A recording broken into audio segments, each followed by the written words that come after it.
तो ये तस्वीरें इस वक्त हम आपको दिखा रहे हैं। ब्रिगेडियर लिद्दर को आखिरी सलामी, अंतिम सलाम, श्रद्धांजलि अर्पित करते हुए देश के रक्षा मंत्री राजनाथ सिंह आपको नजर आ रहे हैं और साथ ही मेहमान हमारे साथ मौजूद है। विंग कमांडर आलोक सहाय साहब हमारे साथ मौजूद हैं और साथ ही major general retired Ashwini Siwach साहब हमारे साथ मौजूद है। मेरे सहयोगी विपिन भी हमारे साथ लाइव जुड़े हुए हैं। सबसे पहले अश्विनी सिवाच साहब, आप ही के पास आना चाहूंगी। ये तस्वीरें जो हम देख रहे हैं अपने आप में बेहद महत्वपूर्ण, और क्योंकि हम बिपिन रावत की तो बात कर ही रहे हैं, लेकिन साथ में उनके रक्षा सहायक के तौर पे एलिस लिद्दर साहब की भी बात करनी होगी, उनके काम की भी बात करनी होगी। और इस वक्त पूरे देश की आंखें गमगीन हैं। श्रद्धांजलि पूरा देश अर्पित कर रहा है ब्रिगेडियर लिद्दर को। सर बिल्कुल, ब्रिगेडियर लखविंदर सिंह लिद्दर जो थे एक बहुत काबिल ऑफिसर थे और मुझे पर्सनल लॉस है क्योंकि वो मेरी रेजिमेंट के थे, जम्मू एंड कश्मीर राइफल।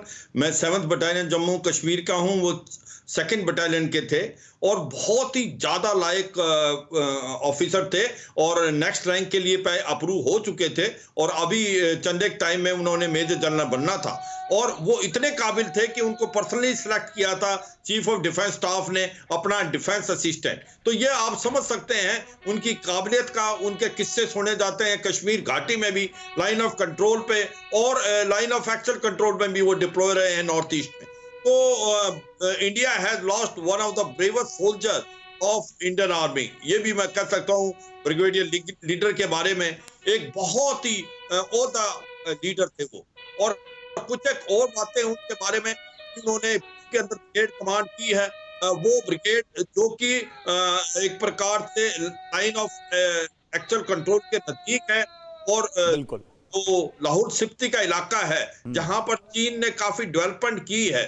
वहां पर ये इलाका जहां पर अगर आप देखें 12 ओटी और चुमर के बीच में पड़ता है, ये न्यूज में था कि चीनी काफी डेवलप कर रहे हैं अपने इस इलाके को। तो भारत तो जो सबसे अच्छा कमांड होता है उसको सिलेक्ट किया जाता है।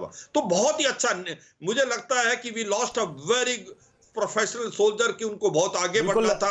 बेहतरीन सैनिक खोया है देश ने। विंग कमांडर आलोक सहाय भी हमारे साथ जुड़े हुए। आलोक जी, लेकिन शायद देश के सामने ये पहली स्थिति है जब सर्वोच्च सैन्य कमांडर जो है देश का, सबसे बड़ा सैन्य मुखिया है, उसको हमने खोया है अकस्मात इन परिस्थितियों में।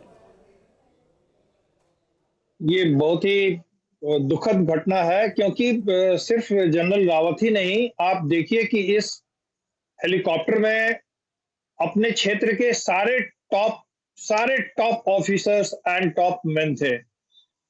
लिद्दर साहब, ब्रिगेडियर लिद्दर, जिनको हम टॉनी के नाम से मशहूर थे, ये अपने आप में इनका इतिहास देखिए, इनका कैरियर देखिए।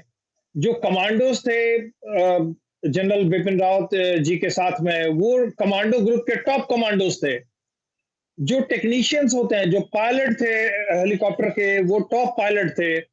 जो टेक्नीशियंस थे जहाज पे, वो बेस्ट टेक्नीशियंस थे। तो हमने एक बहुत ही एफिशिएंट दल खोया है और ये बहुत ही बड़ी क्षति है हमारे लिए। और थोड़ा सा मैं एक और चीज इंगित करना चाहूंगा कि चीन के निगाह में जनरल रावत तो खटक रहे थे और हमारे ब्रिगेडियर लिद्दर ने भी हाल ही में इसी सितंबर महीने में, ये बहुत बड़ी क्षति है और पूरा देश इसको महसूस कर रहा है। पूरे देश की आंखें नम हैं।